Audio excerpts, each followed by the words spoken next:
Bonjour, alors moi c'est Benoît, j'ai 26 ans, je suis consultant data chez Ifrontech. Ça fait 1 an et demi maintenant que j'ai rejoint l'entreprise. J'ai été diplômé d'une école d'ingénieur, HEI à Lille, en 2020.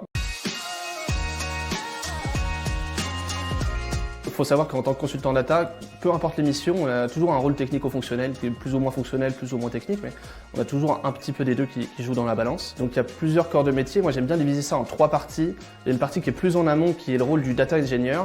Donc ça va être tout ce qui est conceptualisation de la base de données pour connecter les logiciels entre eux. Ensuite, il y a une autre partie qui est plutôt data science, intelligence artificielle et machine learning, qui est réalisée par un data scientist. Et il y a la partie data analyse, la dernière, qui est plus importante entre guillemets parce que c'est vraiment celle-ci qui est entre les mains du client et que les gens visualisent vraiment. Donc il y a vraiment ces 3 corps de métier qui, selon les missions et selon les envies de chacun, en fait, on est amené à travailler l'un puis l'autre. Donc moi j'ai été data analyst pour quelques missions et en ce moment je suis data engineer chez Ifrontech. Il y a vraiment quelque chose que j'ai pas retrouvé ailleurs dans mes autres expériences, c'est que là j'ai vraiment l'impression d'aider les équipes. On a vraiment cette casquette technico-fonctionnelle. C'est d'être curieux avant tout. On est quand même dans un monde où il y a énormément de technologies, que ce soit du Python, SQL, que ce soit des données, des outils web, data. Familiarisez-vous avec le jargon et avec les différents outils.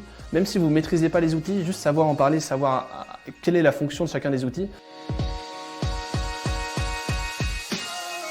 Chez Ifrontech, il y a quand même une grosse proximité entre les consultants et les managers. C'est vraiment appréciable. En allant chez Ifrontech, c'est un grand vecteur de progression au niveau technique. Et ça donne envie de continuer et de progresser.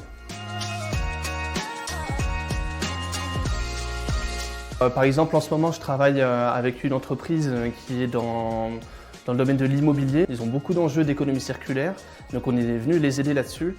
Et donc là, on a fait du reporting pour justement que tous les chiffres d'économie circulaire, de calcul de CO2, de litres d'eau d'économiser, toutes ces choses-là, puissent être vus directement par les équipes facilement en direct.